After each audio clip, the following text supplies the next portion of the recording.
ഇവിടെ ഈ സമൂഹത്തിൽ നടക്കുന്ന കൊലപാതകങ്ങളുടെ പിന്നിൽ നമ്മൾ കണ്ടെത്തുന്ന പ്രതികളും ശിക്ഷിക്കപ്പെടുന്നവരും പൂർണ്ണമായും കുറ്റവാളികളാണെന്ന് നിങ്ങൾ വിശ്വസിക്കുന്നു?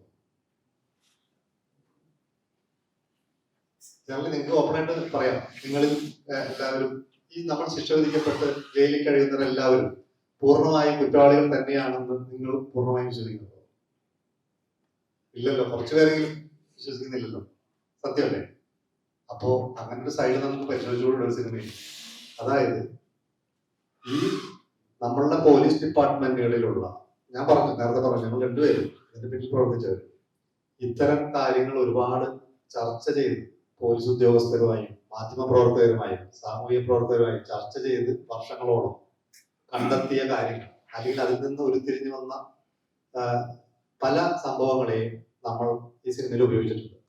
അപ്പൊ അതുകൊണ്ട് തന്നെ ഇപ്പോൾ ജയിലിൽ കിടക്കുന്നവരും അല്ലെങ്കിൽ കുറ്റവാളികളാണെന്ന് ആദ്യഘട്ടത്തിൽ കോടതി വിധിച്ചവരും അവരുടെ പിന്നിൽ അവർ പലപ്പോഴും നിരപരാധികളാവാം, അല്ലെങ്കിൽ പൂർണ്ണ കുറ്റവാളികളല്ലാത്ത ആളുകളുണ്ട്. അത് റിയാലിറ്റിയാണ്.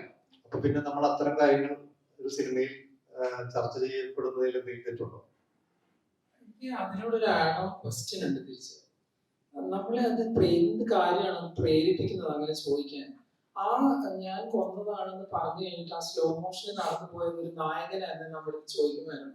ലൈക്ക് ഒരു റിവെഞ്ച് എടുക്കുന്നത്, ഒരു 10 വർഷം ഒരാളുടെ കുടുംബജീവിതം താറുമാറാക്കിയ അവരനുഭവിച്ച അതിന്റെ സഫക്കേഷൻ, അവർ ലീഡ് ചെയ്ത അവരുടെ ഒരു ഇൻസിഡന്റിലേക്ക്, അവരുടെ കുട്ടിയെ നഷ്ടപ്പെടുന്ന ഒരു ഇൻസിഡന്റിലേക്ക് പോയി കഴിഞ്ഞിട്ട് അവരിതെല്ലാം അനുഭവിച്ചു കഴിഞ്ഞാൽ അവരൊരു റിവെഞ്ച് എടുത്തു. അതൊരു നായകൻ അത് ചെയ്തിട്ട് നടന്നു പോയിരുന്നെങ്കിൽ നമുക്കത് റിവെഞ്ച് ആയിട്ട് തോന്നിയേനെ. ഒരു സ്ത്രീ അത് ചെയ്തുകൊണ്ടാണ് നമ്മളത് എന്താ പറയുന്നത്, ഇതൊരു ന്യായീകരിക്കുകയാണെന്നുള്ളത്. അത് ചോദിക്കുമ്പോൾ നമ്മൾ ഓരോരുത്തരും ചിന്തിക്കുന്ന ഒരു വിമർശനം. മലയാള സിനിമയിൽ ആദ്യമായിട്ടല്ല റിവെഞ്ച് നടത്തിയിട്ട് ഒരാൾ സ്ലോ മോഷൻ നടന്നു പോയത്. ഇതിനു മുമ്പ് ഈ കൊറോണ ആകുന്നതിന് തൊട്ട് മുമ്പ് നമ്മളെല്ലാം സെലിബ്രേറ്റ് ചെയ്ത് കണ്ട സിനിമയിൽ കൊന്നിട്ട് അവസാനം സ്ലോ മോഷൻ നടന്നു പോയിട്ടുണ്ട്. എല്ലാവരും ഓർത്ത് ചെയ്യാൻ